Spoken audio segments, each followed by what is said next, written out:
Ready. All right. We're live.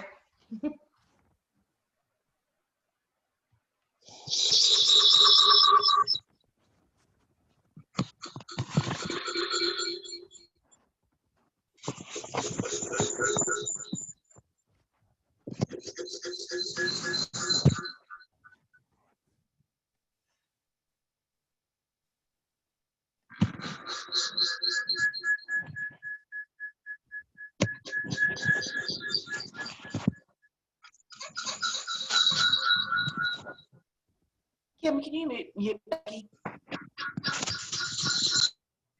we go. Good morning. We'll be starting in just a minute. We're waiting for everyone to join the room.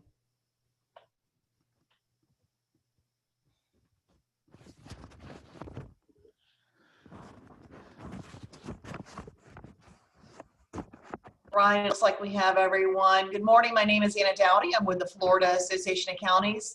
Thank you so much for joining us today for the 2020 FACT Risk Management Conference webinar series. Today is our final presentation, and we saved the best for last. We have Bill Krisner with the Krisner Group, who is joining us today. I think most of you kind of probably already know the drill, but if you have any questions, put them in the Q&A, and Bill will answer those as he's going along through the presentation. If you need SHRM hours, contact Kim Morgan at the FAC office, and she'll be sure to get that to you. And if you are unable or have some other folks in your office who want to see this presentation, we are recording it, and we will have that available to you so you can go back and you can watch it as many times as you want. At this point in time, I'm going to turn it over to Bill and let him get started. Thank you so much.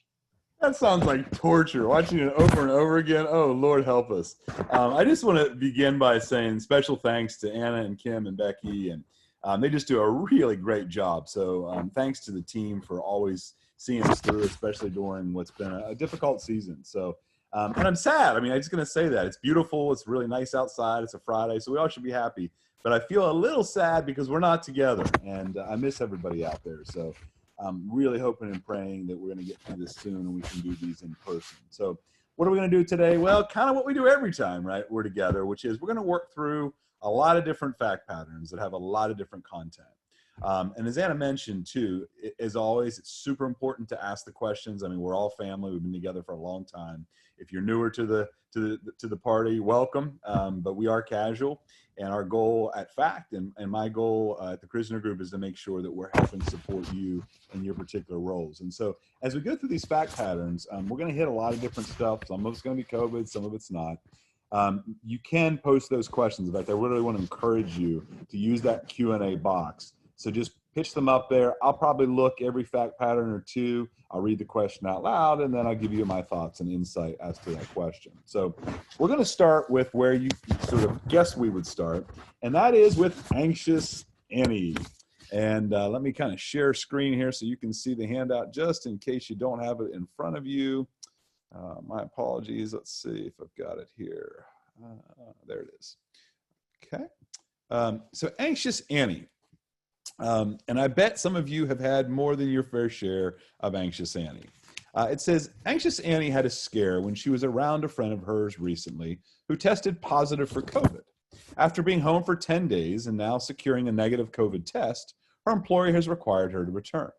Annie has texted her supervisor explaining that she is, quote, just not ready yet to return, and is worried because she lives with her elderly father that recently survived cancer. The employer was able to provide her with 6 weeks of remote work early in the pandemic. However, the nature of her work relies heavily upon interaction with her coworkers, and the leader wants her back in the office. So this is like one of those horrible, SAT or LSAT kind of scenarios. Like, where do you start? Okay. Well, let's kind of break it down because there's a lot here when it comes to COVID issues. So the first line we'll kind of go through again. Anxious Annie had a scare when she was around a friend of hers recently who tested positive for COVID. So there's still lots of confusion and ambiguity as to like when somebody should stay out of work, okay? And I want to be very clear as I can be, and that is I'm going to continue relying on the CDC, and we'll get into that a little bit more as we go. But that's where I think we need to live and die, okay? So the CDC says that when somebody has close contact with somebody who's COVID positive. Most of you know this, but it is if you are within 6 feet of somebody with COVID for more than 15 minutes, right? That would be reason one. Reason two, and these are kind of funny, but if you have hugged or kissed or had other types of intimate interaction with somebody who is COVID positive, that would also count. If you have shared eating or drinking with them, drank out of the same water bottle or used the same fork, right? Or if somebody with COVID has expressly come up and sneezed or coughed into your mouth.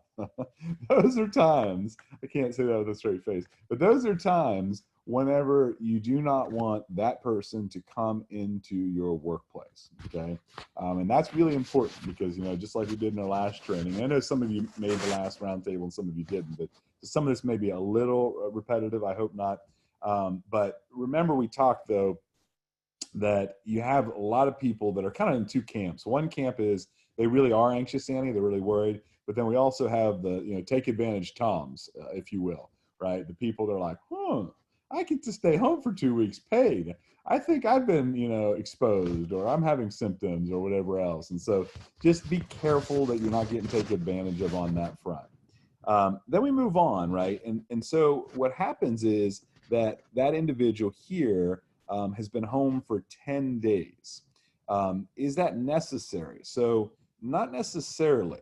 So the generally accepted rule right now is that if somebody has been around somebody else with COVID, okay, and they have had that intimate exposure, that close contact is the most common one, obviously. I mean, somebody probably, had somebody sneeze in their mouth. I don't know. But outside of that, if they've had that close contact, right, the kind of generally understood rule now is that person will stay out of work for 14 days, or they'll go and get a negative test and then return to work before that time, okay? However, remember that if somebody is COVID positive, as we've discussed previously, that's a different scenario, right? Now I have COVID tested, and so if I have no symptoms or I have mild symptoms, right, I only need to stay out of work, generally speaking, for 10 days, for 2 weeks, okay? However, if I have severe symptoms, hospitalized, fever, etc., I should stay out for 20 days, right? And so you see the test kind of goes by the wayside once the COVID positive actually happens. We've had some of these situations where somebody has a positive COVID, they are really sick, okay? They're in bed for multiple days, they have a high fever. I don't know if any of you, hopefully none of you have had it, but if you've talked to somebody who's had it bad, it's bad. Like a couple of my friends, 2 different friends have said, like, basically I felt like I just wish I could die. That's how bad it is. But then suddenly they have this miraculous recovery and they're at day 12 and they're feeling great. And they're like, hey, I'm good to go. Like I've got a negative test now. Can I come back? I would tell you the answer should be no. That if you have somebody who has COVID positive, that has been significantly ill, I would prefer to see you keep them out the full 20 days, okay? I just think that that's, again, the better way to err right now. And I do want to say to everybody, the last time we were together, we were sort of speculating on the kind of lawsuits that we thought were going to be coming. They're here. Morgan & Morgan in particular has poured a ton of money and effort now into starting to file these cases. We're starting to get a little insight into how they're doing it. So the standard of care stuff that we're going to continue to talk about today still really, really, really matters, okay? So let's continue in the fact pattern. Annie has texted her supervisor, and that phrase, just not ready yet to return. Now, again, when somebody says that, some of you are going to jump off a cliff. Please don't jump, okay? Please don't jump. Instead, we have to say why, okay? Well, she gives us the reason here, right? She says, well, I don't think I can come back because I am going to be, I live with my elderly father, okay? And my elderly father has just recently survived cancer. Well, that's an interesting little fact, right? Because it changes our analysis a little bit. Most times I just don't feel comfortable. You're going to be able to push through and say, well, comfortable or not, we need you back at the office. However, we still have those traditional ADA and FMLA obligations. Right? And so if you remember with the FMLA, one of the things that we know is that an employee can take up to 12 weeks unpaid, right, off to care for a parent if they're the primary care provider. And this is where it gets a little sticky, okay? So with Anxious Annie, well, her dad just survived cancer, but is he able to live independently, right? And is this more just her being nervous that maybe she could catch the COVID and bring it to dad? If it's the latter, well, there's actually not FMLA protection for her. If, however, he's sick, he's going through chemo, radiation, and she's the primary care provider, that time would need to be offered under the traditional version of FMLA, okay? And so I threw that in there just because it's never easy, right? That's why I have a job. It's never that easy. So we're always looking for more. And so when you have somebody who's not willing to come back after being out for a bit because of COVID, you're going to need to do a little bit deeper dive, okay? And that very well may mean doing a just call and reaching out to me and saying, hey, Bill, here's kind of where we're at. Here are the facts right now. The employer was able to provide her with 6 weeks of remote work early in the pandemic. However, the nature of her work relies heavily on the interaction with the coworkers, and now the leader wants her back. So the other thing I just want to mention here, we mentioned FMLA, but with ADA, okay, when somebody tells you that they have, the example used before is anxiety, but they have some other type of disability or physical or mental condition that's preventing them from coming back from work.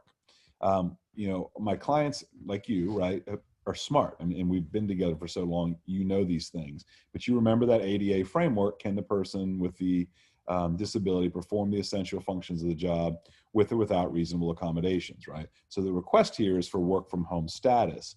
Our argument a lot of times is, well, no, that's unreasonable because the essential function is being here in the county or in the constitutional office actually doing the work. The problem we're running into right now is that sometimes the employee pushes back and says, well, that's strange because I worked at home for 2 months or 3 months and that all seemed to be fine. Why now are you denying me that opportunity? And so we're getting into some fights over this issue of reasonable accommodation and remote work, okay? So again, my goal here is to make sure that you all are thinking holistically about these very novel fact patterns, because it's not just the EFMLA and the FFCRA, the new stuff, it's still all the old things that are in play as well. So again, if you have any questions about this, I do want to encourage you to post them in the Q&A box, and I'll be sure to address them as we progress. Lots and lots packed into that first one.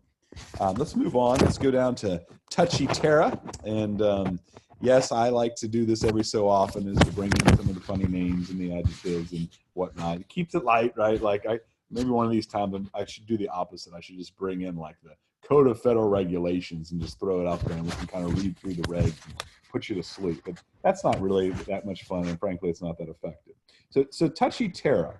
It says, Touchy Tara openly describes herself as a touchy-feely person who appreciates and shares public affection with her coworkers, including hugs and soft arm punches to her male counterparts. One of the men on Tara's team, Mr. Quiet, mentions this behavior to her supervisor and simply says it's unprofessional, and indicates that spouses of his coworkers would not appreciate her behavior. The supervisor hasn't been in training in more than 4 years. The supervisor has no idea if anything needs to be done and really doesn't want human resources to create any unnecessary drama. Well, one of the big problems, I hope, that screams at you when you see this fact pattern is the phrase, the supervisor hasn't been in training for more than 4 years. Okay, so we love you guys. The fact loves you guys, okay? And we love every one of our counties and every one of our constitutions. And we're trying everything we know how to minimize and mitigate against risk, against successful lawsuits. And so many of you out there, when we come and I come and do your training, right? You have every supervisor there, and I see the county administrator sitting there in the front row, and he or she is asking me questions. And then the constitutionals in that particular county have called me and set up individual audits and trainings, and the constitutional officer is there. I mean, it's like my utopia, because what that tells me is everybody in that county, right, is dialed in. Like, we get it, and we believe that these lawsuits do happen. It's important for us to do training for every supervisor in your county and in your constitutional offices for two reasons. One is, as we've talked about before, if we don't do that interactive training, right, you don't have a defense to certain types of harassment-based claims.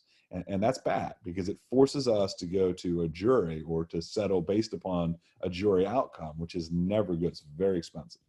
But two, I mean, let's all be honest. The people on this line that are hanging out with me, I mean, we're kind of, peas from the same pod, that we believe in this stuff, and we know when we get it on our desk how we should address it, right? My problem, right, is that least supervisor. We've used that phrase before, but it's if they don't get it, like our frontline people, right, we're in trouble. Because it's never going to get to our desk. And so running folks through fact patterns and putting them on the spot, they go, oh gosh, another fact, yeah.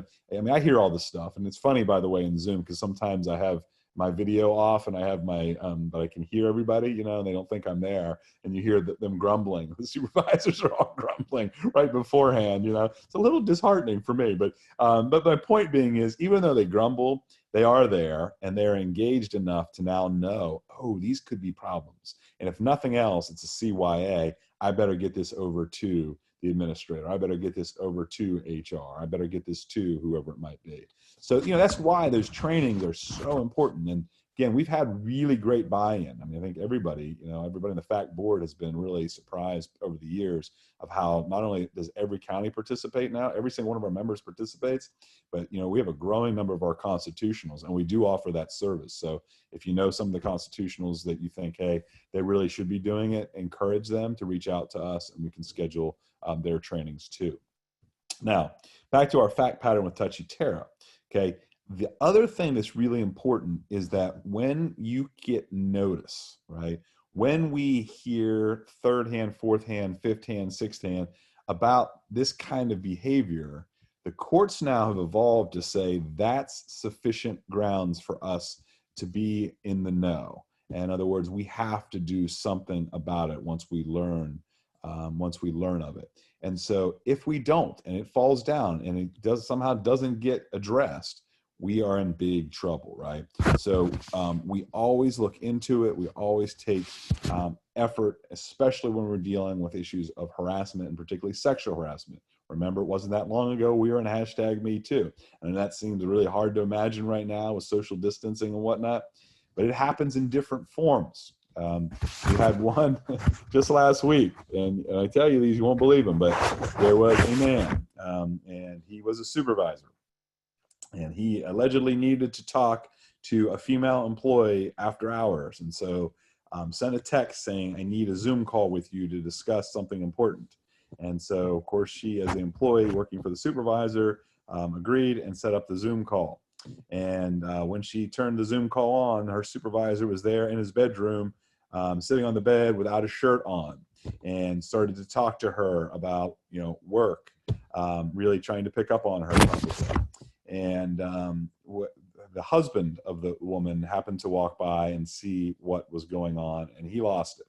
And he started calling the supervisor very ugly words and threatening to go to his house and beat him to death. And you kind of see where this is going, right? And it got out of hand. So my point being is that, like, sometimes we kind of say, well, I mean, we're kind of in this new world, this new forum. People aren't very close to each other. It happens all different ways, everybody. All right, let's move on. Oh, no questions. Is that question box working here? Come on, y'all. Hit me with a few. Unreliable Uma and faithful Fred. Okay. While most of the positions within the organization are now back working in the physical office during the pandemic, one department has a position that includes work that can be done from home. The supervisor decides that he will allow faithful Fred the ability to work from home, as he's advanced in age and has always been a wholly reliable employee. In contrast, the supervisor requires unreliable Uma, who holds a similar position to Fred, to report to work because she always seems to lose focus and need greater supervision, right? So what's happening here? Well, this has become a big issue in some of our organizations, some of our departments in particular. And this is important to recognize. So what we believe is going to happen is we're going to end up with discrimination claims based upon the fact that we allow certain people to work from home and other people to be required to come into the physical office space, right? And that's going to bite us unless, of course, we can show what we call legitimate business rationale. And so when we make these distinctions, right, between Unreliable Uma and Faithful Fred, we ideally are going to be doing that based upon position or function. You know, and the examples that I've been giving is, you know, if it's a police force, the finance person can work from home. The police officers can't arrest the bad guys from the couch, right?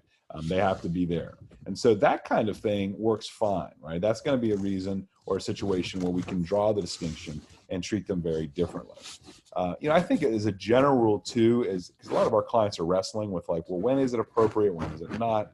You know, and what I always say is, to me, it comes down to the, you know, high accountability work, if that makes sense. In other words, certain work, you know, that doesn't involve interpersonal interaction, which is frankly most of our positions, you know, as public servants, but behind the scenes kind of work. If it's high accountability, meaning that there's a paper trail, right? You can kind of see and monitor and assess the person's contribution. What have they done? What have they not done? Those are the kind of things that do tend to work well in this virtual format. So just kind of think through that. By the way, something that, again, many didn't do when they sent people home, but now that things have kind of leveled out a little bit and you do have some of the work from home stuff, whether that's the job is like, you know, permanently now migrated home, or you have somebody who's sick, you know, has COVID symptoms and you're letting them work from home, those remote work agreements are really good ideas. And so if you want to see, you need one, you don't have something like that, just, you know, send me an email and let me know. Say, hey, Bill, can you send me that remote work agreement? Be happy to send it over. But just, it outlines certain expectations. It sort of outlines, you know, the place in the house where they're going to be doing the work. It sometimes can help us with things like workers' comp. It's not the be all end all, but it doesn't hurt either. That's what I tell folks. Okay. And the final thing is this, and I'll bring this up in this next round of audits beginning next year.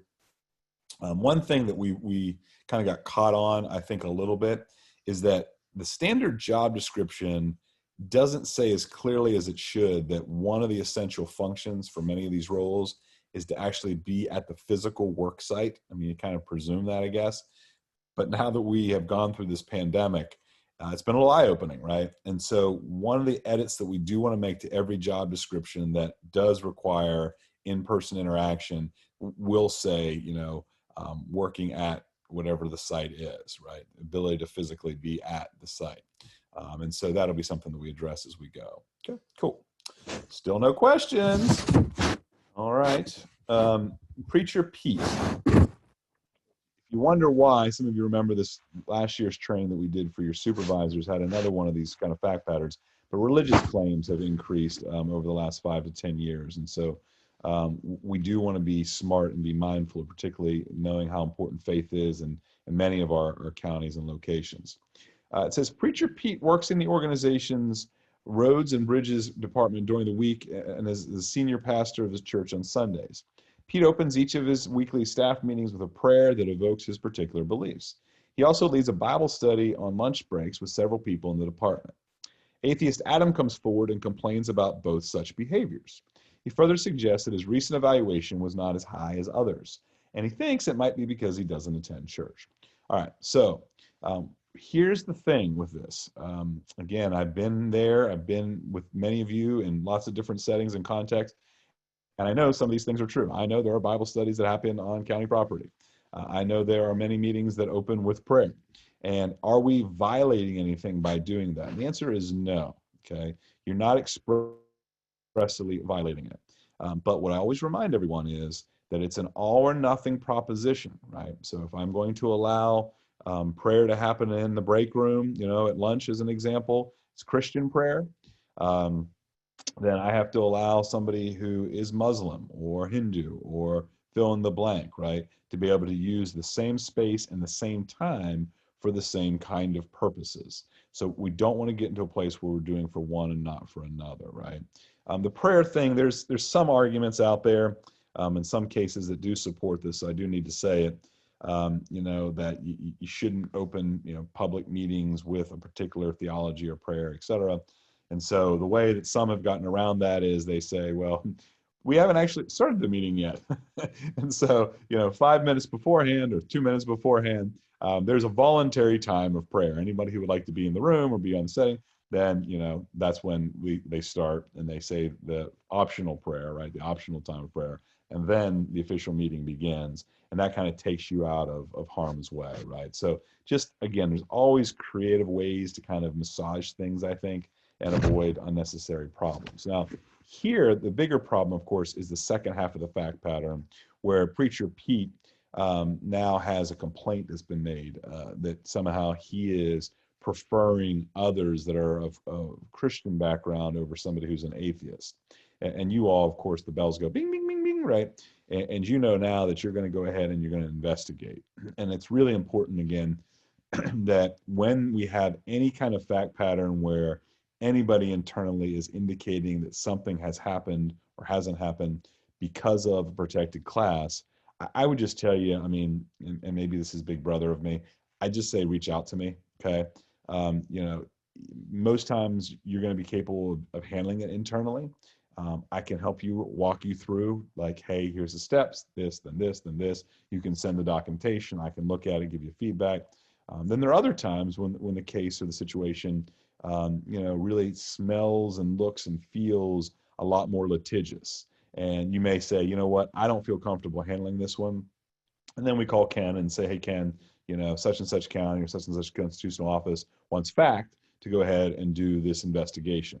And we have the ability to do that and do that very well. And again, that's part of being, in the membership. So I say all that just to say we have to do a deep dive on any of those kind of allegations, because the only mistake, frankly, is not doing enough. And so, what we would do here, of course, is we would first gather all of the belief that this atheist Adam has, and we break it down into sort of allegations like, okay, he said this, and he said this. And then that becomes sort of the outline and the thrust of how the rest of the investigation continues. And so there, we very well may talk to Preacher Pete, right? In fact, we will talk to Preacher Pete, but we'd also probably pull the evaluations of other staff members, and we would do an analysis, an independent analysis, to see if there was any actual or perceived bias that's there. And then, most importantly, at the end, we tie it together. We always make a decision. Did we find that Preacher Pete was engaged in illegal behavior, religious-based behavior? Yes or no. It's never, well, we weren't quite sure. And, so those are the things that kind of, again, trouble us at FACT when we have nice people trying to sort of ride that fence. And the only thing that riding a fence can do is give you a sore rear end. So we don't want to do that. You make a decision. Do we believe it or do we not? And then we act accordingly. Okay. Hey, I see a question. Whoever it is, the anonymous attendee, thank you for throwing me a bone here. Speaking of job descriptions and remote work, should we include verbiage about the ability to remote work at the discretion of the manager in our job descriptions? Or would this be better off in a separate policy? It depends how progressive you're going to be. And what I mean by that is, I think early on, people were kind of like, hey, like, this is pretty cool, like, we're all able to do remote work and we can do this from our houses, from the comfort of our own chairs. I think what I've seen since, in fact, I know what I've seen since, is that businesses and organizations and agencies and counties and constitutionals, that started to wear off a little bit. And they started to see some of the holes and some of the gaps and some of the ways that public services were not able to be delivered in a healthy, productive way. And so I've seen a lot of pullback in that. And I say that as background just to respond to this person's question by saying it may be a bit premature to go and incorporate that into something that's more lasting, like a job description. I think I would probably wait until we're getting to the end of this pandemic. In other words, we're closing in on about a year of living this way, and see if it can be done. Now, you might go, I hear you, Bill, but actually it's far more efficient or far more effective to do this remote work thing. Or I think, as what you're indicating, is kind of, well, we're open to this possibility. Well, whatever we say kind of in writing then becomes that gospel truth, and it becomes challenging sometimes later on. So I guess all of that to say, be careful about not painting yourself into a corner before you need to do it. A remote work policy is an idea, right? And so we'll be creating that and distributing that to FACT without any doubt here shortly. I think one of the things we're going to want to do, though, is we're going to make sure that we put that into your context, meaning making sure that you, the county administrator, perhaps the board, like has worked through that and are comfortable. Because again, if we're too generous or we give too much liberty, you're going to find lots of people would prefer to be at the house rather than the office, and that may not be what's in the best interest of the county. So very good question. Thank you. All right, let's move on. Oh boy, I knew we were going to get to this one. Too close Tony and claustrophobic Carol, and not to be outdone, but not worried Ned. So too close Tony has always been what many refer to as a close talker, and has previously explained that he has hearing difficulties. Tony now finds it particularly hard to hear others because of masks. By the way, isn't that true? Oh my gosh. I hate that. I hate every time I go like to a restaurant or whatever, and I have to ask the poor lady to like repeat herself 3 times. And it's like, I can't hear you. I mean, it's like the worst drive-through or something, you know, but it's a truism. As a result, he constantly asks people if they mind removing their masks when in meetings so that he can better understand them. Another person on his team, claustrophobic Carol, brings in a medical note from her doctor indicating that she cannot wear a mask at all because of her medical condition. Finally, a third employee, not worried Ned, tells you he's simply not wearing a mask because you simply have to live life. An employee within this cast of characters comes forward and complains that she feels unsafe. All right, so masks.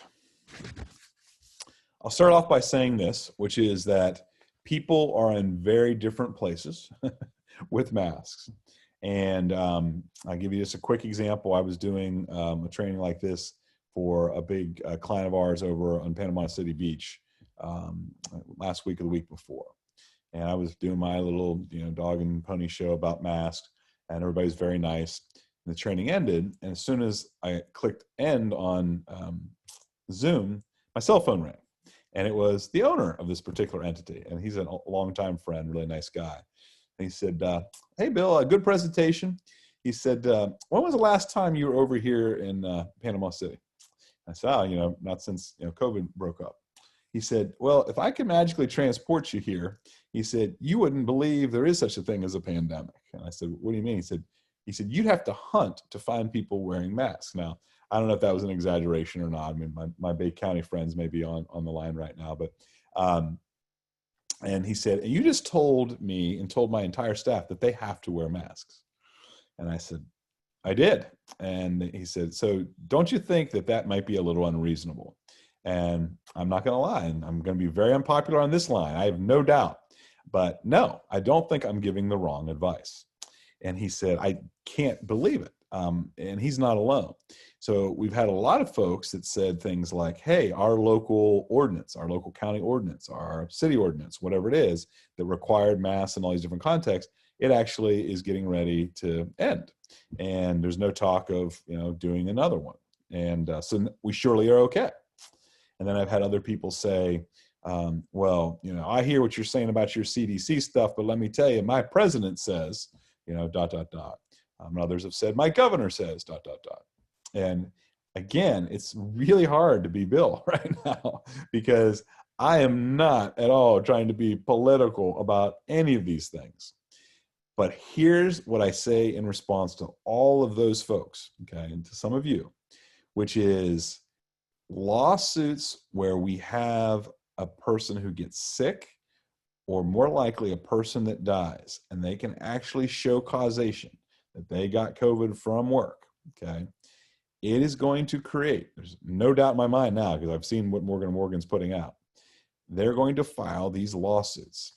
And the defense of President such and such says, or Governor such and such says, or the local ordinance didn't say, isn't going to work. I just don't believe it's going to work. Because what happens, 2 points. One is political winds change very rapidly. I mean, we're a week away, y'all, a week away. And, it could change very, very rapidly at that point. And these cases that we're talking about aren't going to be heard or considered, for a long time. I mean, generally you're talking about 18 months, 2 years down the road, probably post-pandemic. And these plaintiffs' firms are no dummies. Like, they're not going to try the case in Panama City if they can help it, right? They're going to try to get it into a more urban, a more, progressive or liberal kind of environment where the chances are they can get a jury that said, you mean you guys weren't wearing masks at all? This is insanity, right? And that's what they're going to do. And those lawsuits could be catastrophic. So we have to be very, very smart about where things stand right now. So I am not backing off, despite what many people want me to do. I'm not backing off what I said previously. And that is that with Too Close Tony, Claustrophobic Caribou, and Not Worried Ned, the same answer. When you are around other people in our office, in our workplace, we will have you wear a mask, and wear a mask the right way. It'll be up above your nose. If you're in your own office, you're in your own private space, your own truck, whatever it is, no, you don't need to wear a mask. But when you walk into that bathroom, when you go to the break room, when you are in these, 8 by 10 meeting rooms, and you're right across from each other, you should wear the mask. Okay, and I just can't say it any more clearly. The CDC is saying it. They're going to be ultimately the last man standing, as they say. I mean, they're the federal body that has been, designated to do this. So you don't have to listen to me. I'm just a consultant and an outside guy. I am particularly concerned, though, about this topic. So again, feel free to post questions or comments, or like ugly faces, and don't curse at me, though. Okay. All right. Speaking of plaintiffs' firms, Making Money Mike. Making Money Mike is a highly successful employment plaintiff's attorney. Which of the following ingredients make up the secret sauce to his millions? And you know what? That's not like an exaggeration, by the way. If you ever wondered at home, like, all these lawyers, who's making the money? It's not the Bill Krisners or the John Dickinsons or the others. I mean, we're doing fine. Don't get me wrong. But it's the plaintiff's lawyers. They make money beyond your imagination because of contingency and because of just the way our system is kind of structured. So I get the question a lot, though, particularly, when we're in mediations where you're trying to, quote, resolve cases. How does it work? Like, I thought law was honorable, right? No, law is a business. And that's really important, because if you start from anywhere else, you've lost it, And so we get into this mindset of people saying, like, well, it's sort of principle, and I'm going to fight this to the end and all the rest. And so what I always want to do is pull the curtain back and say, look, this is all big business, and plaintiffs' firms are trying to pick the right cases that are ugly enough, and they can make them messy enough and take them out of context enough that they can leverage some type of settlement. And that's just how it works. Okay.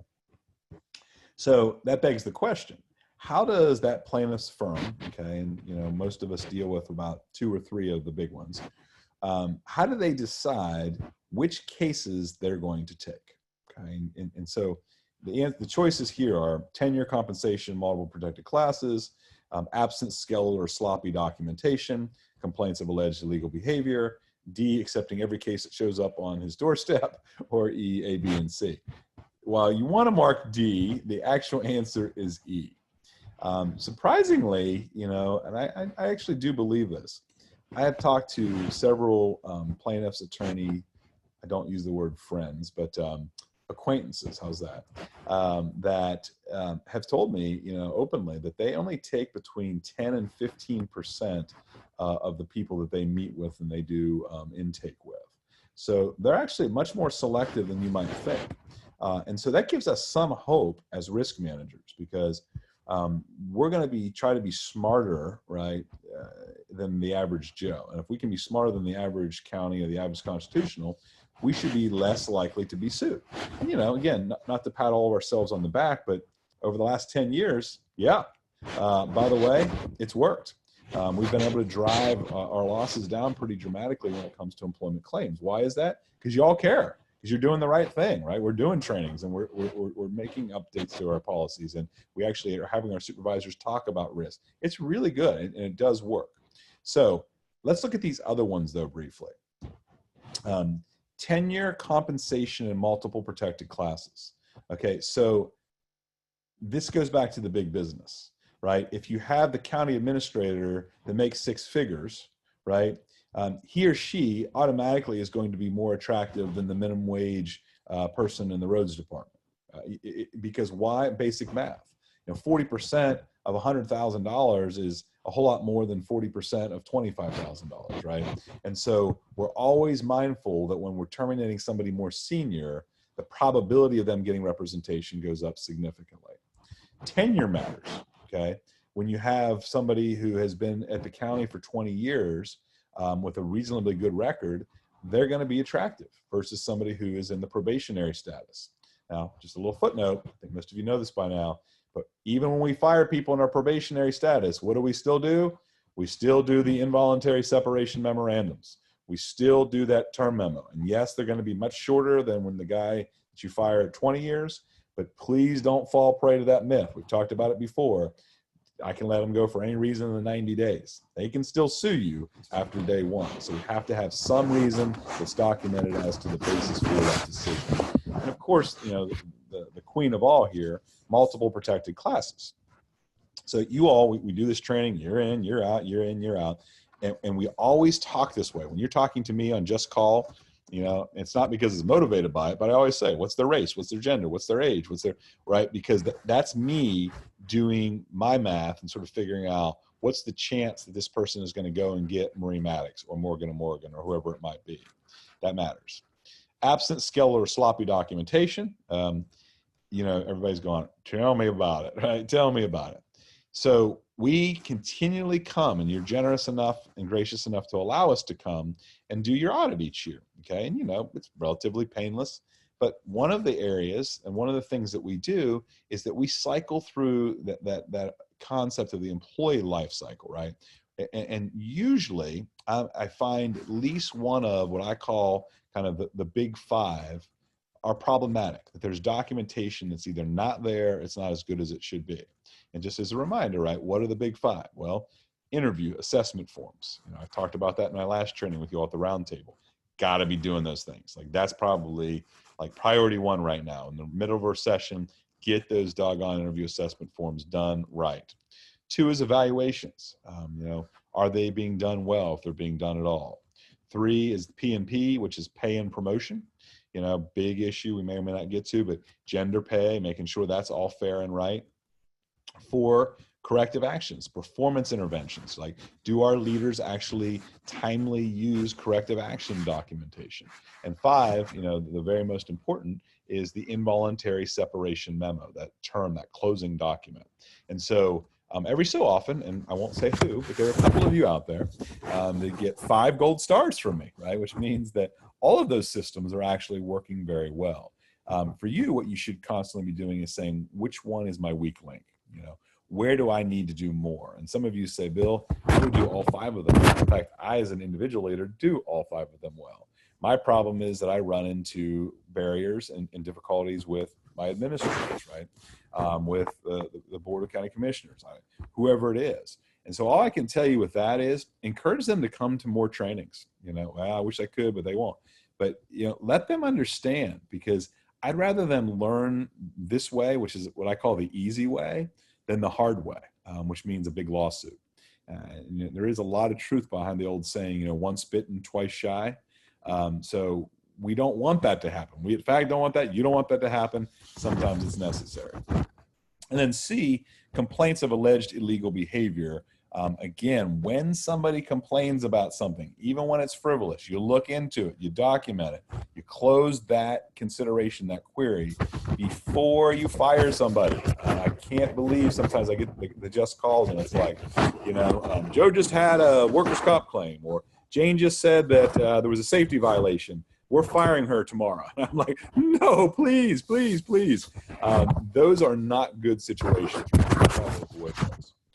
So again, the answer is E. And I see that Rona has said, what about the doctor's note for Carol? Can we still mandate she wear a mask? Yes. So far, that has been the outcome. There's something called direct threat, which is something the EOC has latched onto with OSHA. And when you have a situation like a pandemic where an individual does pose a threat by virtue of just being an individual at work, you can require a mask, and it gets awkward. So do we have to consider working from home? Yeah, you do under the ADA. But again, if the essential function of the job is actually interacting with people, that would not be considered reasonable. So I won't take too much more time on that, but yes, for the most part, you can still deny that request. Okay, cool. All right. Let's jump. Well, we'll do one. We'll see where we're at. I want to make sure I get to the vaccination. I'm just looking to see when that comes. Yes. Dan, a white 42-year-old man, was a good employee for 3 years and suddenly decides to depart employment voluntarily but unexpectedly to take a different, higher paying position with another employer. On his last day, Dan requests an exit interview and explains that his boss is a jerk. He continues by explaining that his boss often tells off-color jokes and comments on female body parts of the citizens that he serves when they leave the office. Dan doesn't want his name associated with any of it, but simply thought the organization should know. Okay, so a couple things here. The one obvious, right, is, as I said earlier, it doesn't matter how you hear about it. When somebody indicates that there is a problem of harassment or discrimination, okay, you have to look into it.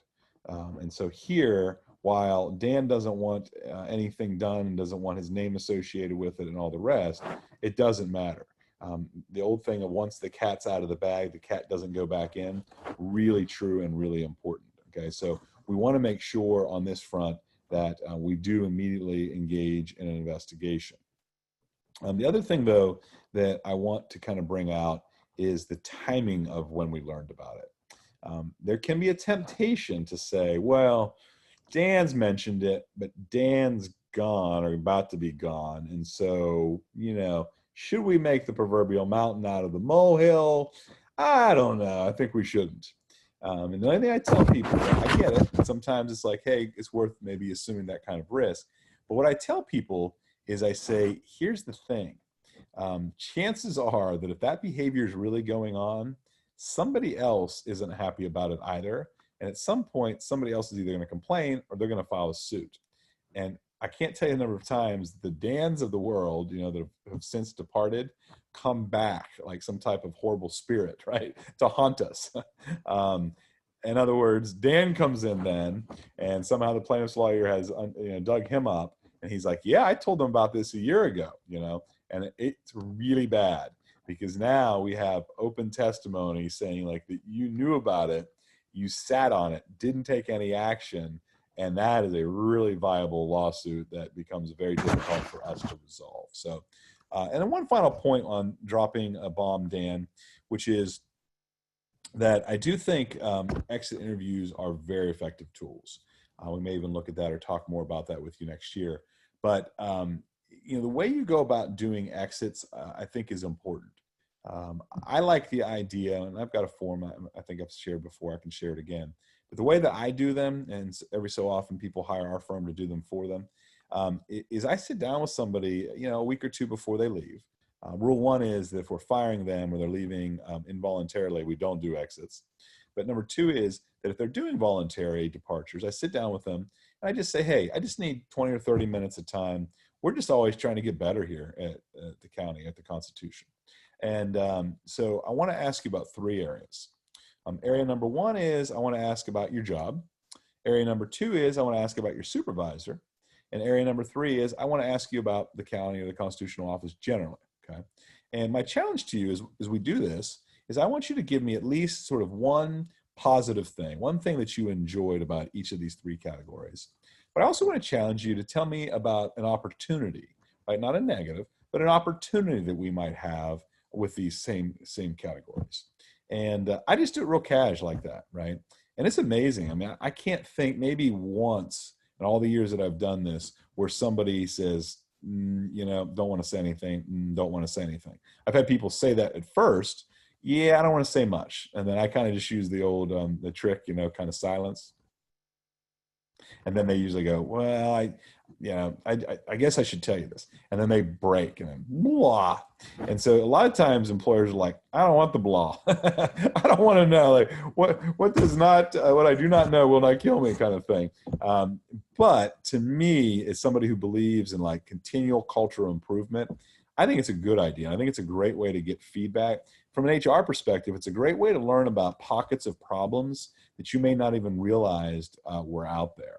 And sometimes it gives us the ability to get in front of something that will blow up later. So I'm actually a huge fan. Is it legally required? No. Does it take more effort? It really does. Does it take leadership buy-in? It really does. So some of you are in a place where you're already doing them. Others are maybe in a posture where, hey, you know what? Maybe that's my next bite. And some of you are going, Bill, I still can't get these folks to do annual evaluations or to do interview forms. I'm nowhere close to exits, but they are a good tool to see on other questions. So I'm going to skip ahead a little bit because I do want to make sure that I get to one that's starting to come up more and more, and this is the vaccine question. So let me read the fact pattern and then kind of explain a little bit to you about where we think things are going. And that's really the key word or phrase here. The COVID vaccine has been released and is now available within your community. Oh boy, that'll be a good day, won't it? You decide to mandate that all employees receive a vaccination by a set date. Religious Rick comes forward and explains he refuses to get the vaccine because it violates his beliefs about introducing any type of medication into his body. Shortly thereafter, Compromised Carlos comes forward and also refuses the directive because he believes the vaccination may cause further damage to his ailing kidneys and heart. Other employees hear about such refusal and begin to question whether they want the vaccine either. All right, so what's going on here? I don't know if you've seen this or not. Approximately 1/3 of people that have been interviewed or surveyed have said that they will not take any type of vaccine when it comes out. That is going to prove to be a bit of a problem, right? When we're trying to kind of eliminate COVID from life. So if you're one of them, I'm not being critical of you, but the question that I'm getting now from a lot of employers proactively is, can we mandate it of everybody? Okay, of everybody. And generally, and here's the problem, once again, as a lawyer, usually I have all kinds of cases and decisions and governmental opinions on any given topic. Like that's my job, is to stay up with that and interpret it for you.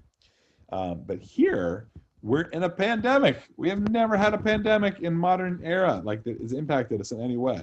Okay, so we want to be really careful on that front. And I just got to note that you get a little bit of feedback on my mic, so I've tried to stay still here in my chair.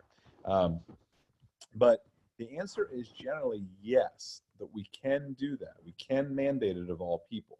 Most of the cases that we have to look to involve things like flu vaccinations, and they generally involve the hospitals or medical care providers. So very important that we know that we're looking to a limited sort of group or a limited decision. But the courts have said yes, that hospitals and medical care providers can indeed require it.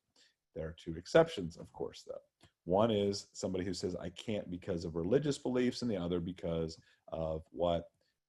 Because of health issues, allergies, anxieties, whatever that might be, okay?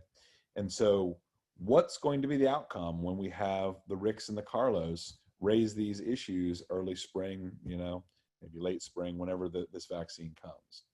My belief is that we're going to be able to require it regardless.